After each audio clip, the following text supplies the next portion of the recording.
Greater اسرائیل یہ قائم کرنا، یہ ان کا خواب ہے۔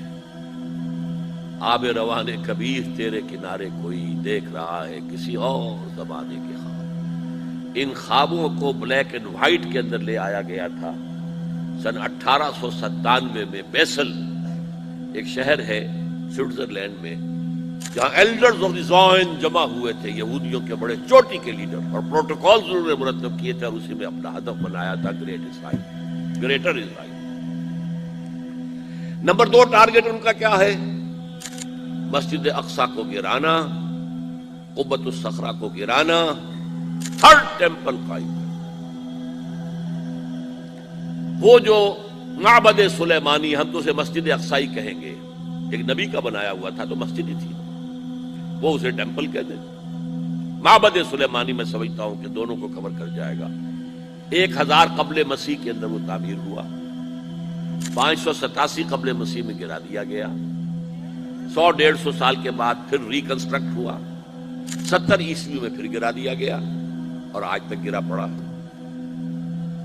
صرف ایک ویلنگ وال ہے جہاں جا کر روتے ہیں، ماتم سا کرتے ہیں، تورات پڑھتے ہیں ہلتے ہوئے، اور اس کا کوئی نام و نشان نہیں ہے۔ لیکن یہ معلوم ہے کہ اس جگہ تھا جہاں مسجد اقصی اور قبۃ الصخرہ ہے، تو اس کو گرانا ہے، اس کو بنانا ہے۔ اور نمبر 3، پوری دنیا کو اپنے مالیاتی استحصال کے اندر جکڑ لینا، through World Bank, through multinationals, through globalization, through TRIPS, سب کو جکڑ لینا کہ تمام دنیا جتنے انسان ہیں دنیا میں، وہ حیوان بن جائیں، کام کریں کام کریں کام کریں کام کریں، اور جو کچھ کمائیں اس کی ملائی ہم سود کی شکل میں کھینچتے چلے جائیں، چھاچھ ان کے لیے چھوڑ دیں تاکہ پیئیں، تاکہ اگلے دن بھی کام کر سکیں۔ یہ ان کا فلسفہ ہے، تالمود میں لکھا ہوا ہے کہ در حقیقت انسان تو صرف ہم ہیں، باقی جتنے انسان ہیں، جنٹائلز بھی کہتے ہیں ان کو، گوئمز بھی کہتے ہیں ان کو، یہ انسان نما حیوان ہیں، یہ حیوان ہیں، انسان نہیں ہے، شکلیں انسانوں کی سی ہیں۔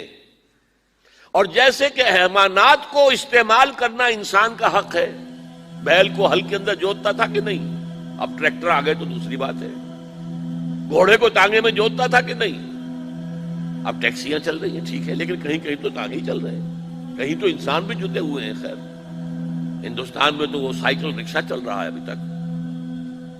بہرحال ظاہر بات ہے کہ جس طرح تم نے ان حیوانوں کو استعمال کیا، ہمارا حق ہے تمہیں استعمال کرنا۔ البتہ جیسے تم تانگے کے اندر جس گھوڑے کو جوڑتے ہو، شام کو جو کما کر لاتے ہو، اس میں سے تھوڑا حصہ اسے بھی دیتے ہو نا۔ کوئی دانہ نہیں ڈالو گے، کوئی چارہ نہیں ڈالو گے تو اگلے روز کیسے کام کرے گا؟ اسی طرح ہم بھی تمہیں بنا دیں گے حیوان، اور تم کام کرو گے کام کرو گے کام کرو گے، جو کچھ بنے گا، جو پروڈکشن ہوگی، اس میں سے کچھ حصہ تمہارے لیے چھوڑ دیں گے، ملائی اور مکھن ہم کھینچ لیں گے۔